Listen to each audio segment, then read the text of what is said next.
friends, welcome to Jeffin's Mommy Kitchen. இன்னைக்கு நம்ம சேனல்ல பார்க்க போற recipe chapati plus chana masala.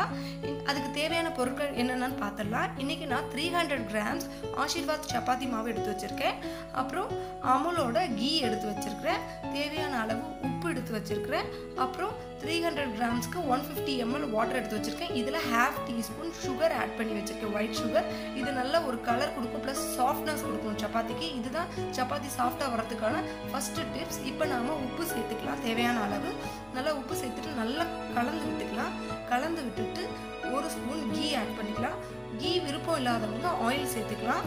Oil சேர்க்காம கூட செய்யலாம். நான் இன்னைக்கு கீ 1 ஸ்பூன் எடுத்துருக்கிறேன். அந்த ஃப்ளேவருக்காக, வாசனைக்காக, என்னோட பேபிக்கு கொடுக்கறதுக்காக.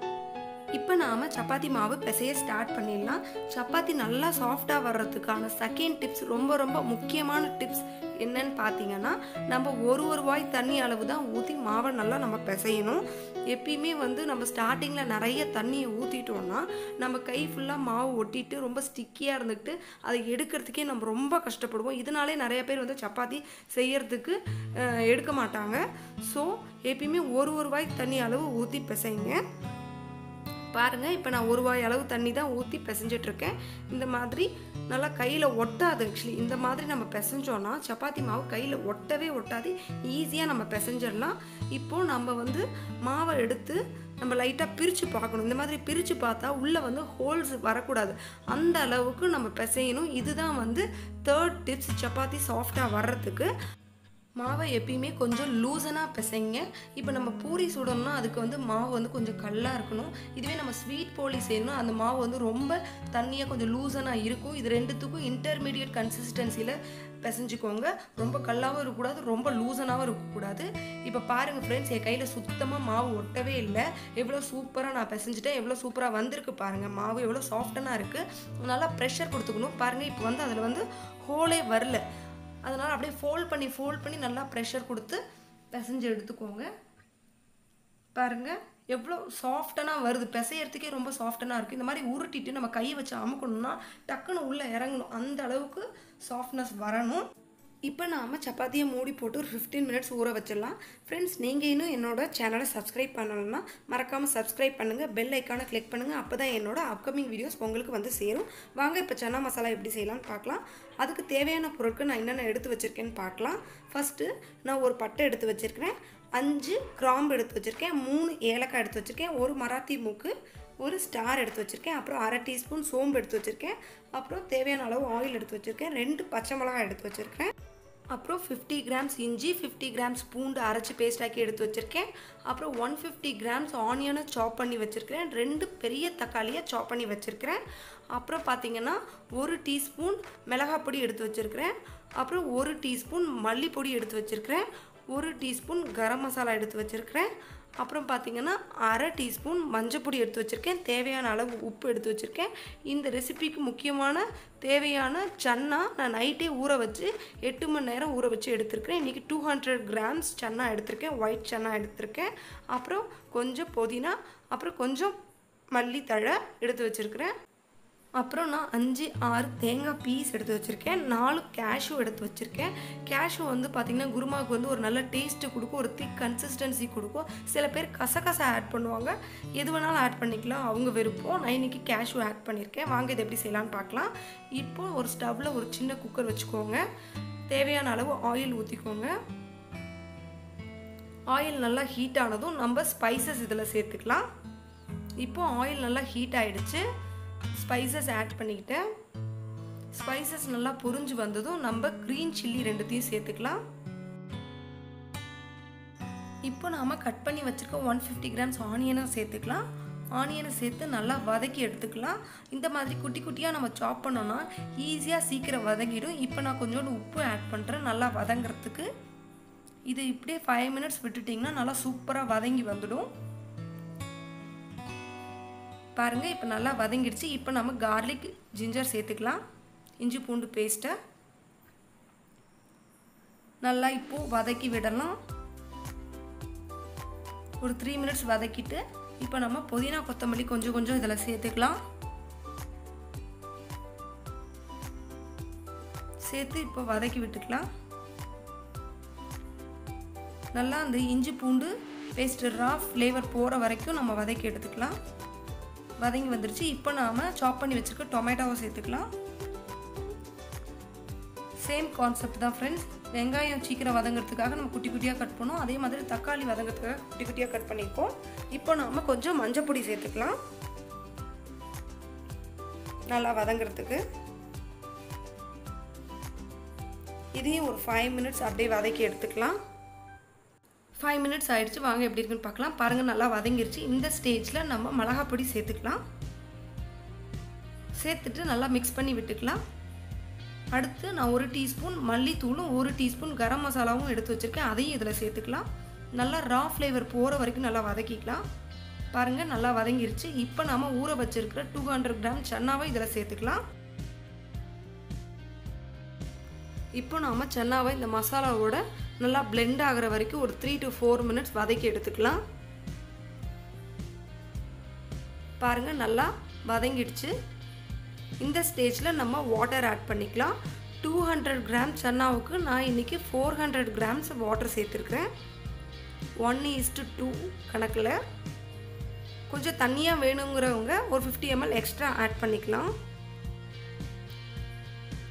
நல்லா கலந்து விட்டுக்கோங்க. இந்த ஸ்டேஜில் உப்புலாம் கொஞ்சம் பார்த்துக்கோங்க கரெக்டாக இருக்கான்ட்டு. இப்போ நான் தேங்காவையும் கேஷ்யூவையும் அரைச்சி பேஸ்டாக்கி எடுத்து வச்சுருக்கேன். அதையும் இதில் சேர்த்துக்கலாம். சேர்த்துட்டு நல்லா கிண்டி விட்டுக்கோங்க. இப்போ எல்லாம் உப்புலாம் கரெக்டாக இருக்கான்னு பார்த்துக்கோங்க. இப்போ நான் கொஞ்சம் புதினாவும் கொத்தமல்லியும் ஆட் பண்ணிக்கிறேன். ஆட் பண்ணி நல்லா கிண்டி விட்டுக்கோங்க. நம்ம இப்போ இதை வந்து குக்கர் மூடி போட்டு 5லேருந்து 6 விசில் விட போகிறோம். மூடி போட்டாச்சு. 5-6 விசில் விட்டால் போதும். நம்ம குருமா ஈஸியாக சூப்பராக ரெடி ஆயிரும். வாங்க இப்போது சப்பாத்தியை தட்டி நம்ம போட்டு எடுத்துக்கலாம். பாருங்கள் மாவு எவ்வளோ சாஃப்டாக இருக்குது அப்படின்னு சொல்லிட்டு இந்த மாதிரி உருட்டி எடுத்துக்கோங்க. உருட்டி கட் பண்ணி எடுத்துக்கலாம். இந்த மாதிரி நம்ம கட் பண்ணி எடுக்கும்போது நம்ம எத்தனை வேணும் எத்தனை பேருக்கு எவ்வளோ செய்யணுன்றது தெரிஞ்சுக்கலாம். ஸோ இந்த மாதிரி கட் பண்ணி வச்சுக்கோங்க. வாங்க இப்போ இதை வந்து தட்டி எடுக்கலாம். இந்த மாதிரி சைடில் ஒரு பவுல் வச்சுக்கோங்க. அதில் மாவு வச்சு நம்ம தொட்டு தேய்க்கலாம். பாருங்கள் எவ்வளோ சாஃப்டாக வருது சப்பாத்தி அப்படின்னு சொல்லிட்டு. எப்பயுமே சப்பாத்தி வந்து ரொம்ப லீனாகவும் தேய்க்கக்கூடாது, ரொம்ப மொத்தமாகவும் தேய்க்கக்கூடாது. ரொம்ப லீனாக தேய்ச்சோன்னு பார்த்திங்கன்னா அப்பளம் மாதிரி வந்துடும். ரொம்ப மொத்தமாக தேய்ச்சா அடை மாதிரி வந்துடும். பாருங்கள் இது எவ்வளோ சூப்பராக வந்திருக்குன்ட்டு நான் அடுத்து தேய்ச்சி காமிக்கிறேன். பாருங்கள் அதுக்குள்ளே ஒரு விசில் வந்துருச்சு. இப்போ நம்ம அடுத்து தேய்க்கலாம். பாருங்கள் எவ்வளோ சூப்பராக தேய்க்க வருதுன்ட்டு. ரொம்பவும் பிடிச்சி அழுத்தி தேய்க்கக்கூடாது. பாருங்கள் எவ்வளோ சூப்பராக வந்திருக்குன்னு. கையில் ஒட்டலை. 2வது விசிலும் வந்துடுச்சு.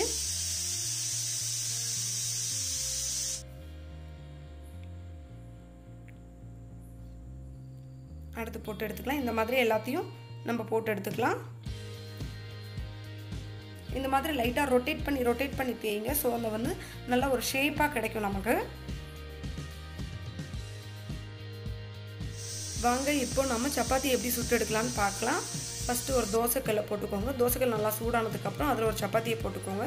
சப்பாத்தியை போட்டு ஒரு 15 செகண்ட்ஸ் அப்படியே விட்டுறணும். ஃபஸ்ட்டு திருப்பக்கூடாது. உடனே போட்டதும் 15 செகண்ட்ஸ் ஆகிடுச்சு. திருப்பிக்கிறேன். இப்போ நாம் கொஞ்சம் ஆயில் சேர்த்துக்கலாம். பாருங்கள் இந்த ப்ரஷ் வந்து பிளாஸ்டிக் கிடையாது, சிலிக்கான். ஸோ ஹீட் பட்டாலும் ஒன்றும் ஆகாது. இப்போ 15 செகண்ட்ஸ் ஆகிடுச்சு. இப்போ நம்ம திருப்பிக்கலாம். இப்போ நம்ம ஆயில் அப்ளை பண்ணிக்கலாம். ஒரு 2 தடவை தான் திருப்பணும் friends. 15 seconds, every 15 seconds once திருப்பிக்கோங்க. தோசைக்கல் ரொம்ப சூடாக இருந்தால் 10 செகண்ட்ஸில் கூட திருப்பிடலாம். பாருங்கள் அவ்வளோதான், நம்ம சப்பாத்தி ரெடி ஆகிடுச்சு. அடுத்த சப்பாத்தி போட்டுட்டேன். 15 செகண்ட்ஸ் அப்படியே விட்டுருங்க. இப்போ நம்ம திருப்பிக்கலாம். கொஞ்சம் ஆயில் அப்ளை பண்ணிக்கலாம். ரொம்ப திருப்பிட்டே இருந்தோம்னா சப்பாத்தி வந்து அப்பளம் மாதிரி ஹார்ட் ஆகிடும். ஸோ ஒரு தடவை 2 தடவை தான் திருப்பணும். இப்போ 15 செகண்ட்ஸ் ஆகிடுச்சு. இப்போ நம்ம திருப்பிக்கலாம்.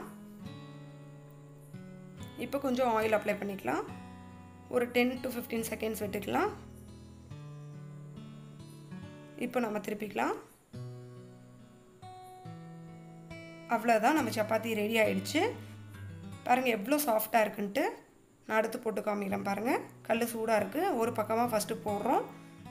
15 செகண்ட்ஸ் அப்படியே விட்டுடுறோம். இப்போ நாம் திருப்பிக்கலாம். திருப்பிட்டு ஆயில் அப்ளை பண்ணிக்கலாம். இந்த மாதிரி ப்ரஷ் வச்சு அப்ளை பண்ணுங்கள். நல்லா சப்பாத்தி உப்பும் பாருங்கள் 15 செகண்ட்ஸ் ஆகிடுச்சு. திருப்பிட்டேன். ஆயில் கொஞ்சம் அப்ளை பண்ணுறேன். இதில் கீ கூட அப்ளை பண்ணிக்கலாம், பட்டர் கூட ஆட் பண்ணிக்கலாம். இன்றைக்கி ஆயில் தான் சேர்க்குறேன். பாருங்கள் எவ்வளோ சூப்பராக வருதுன்னு. இப்போ நமக்கு சன்னா மசாலா ரெடி ஆகிடுச்சு. வாங்க ஓப்பன் பண்ணி பார்க்கலாம். ஹீட்டெல்லாம் போயிடுச்சு. இப்போ நம்ம திறக்கலாம். வாவ், எவ்வளோ சூப்பராக இருக்குது பாருங்கள், எவ்வளோ கலர்ஃபுல்லாக இருக்குது. எப்பயுமே சில பேர் சன்னா தனியாக வேக வச்சு இதில் போட்டு குருமா செய்வாங்க. அந்த மாதிரி செய்கிறத விட அது 2 வேலை. இதை நம்ம ஒரே குக்கரில் செஞ்சுருக்கோம். வெங்காயம் தக்காளி வதக்கிட்டு அப்படியே போட்டு செஞ்சுருக்கோம். ஸோ இது நமக்கு ஒரே வேலையில் முடிஞ்சிடும். பாருங்கள் சன்னா எவ்வளோ சூப்பராக வெந்திருக்குன்ட்டு. நான் இப்போ அமுக்கி காமிக்கிறேன் பாருங்கள். சன்னாவை எடுத்து பாருங்கள் எவ்வளோ சூப்பராக வெந்திருக்குன்னு. இந்த ரெசிபியை கண்டிப்பாக உங்கள் வீட்டில் செஞ்சு பார்த்துட்டு கமெண்ட் பண்ணுங்கள், லைக் பண்ணுங்கள், என்னோட சேனலை சப்ஸ்கிரைப் பண்ணுங்கள், மறக்காமல் பெல் ஐக்கானை கிளிக் பண்ணுங்கள். அப்போ தான் என்னோட அப்கமிங் வீடியோஸ் உங்களுக்கு சேரும். நாளைக்கு ஒரு சூப்பரான ரெசிபியோடு உங்களை சந்திக்கிறேன். தேங்க்யூ ஃப்ரெண்ட்ஸ், பாய்.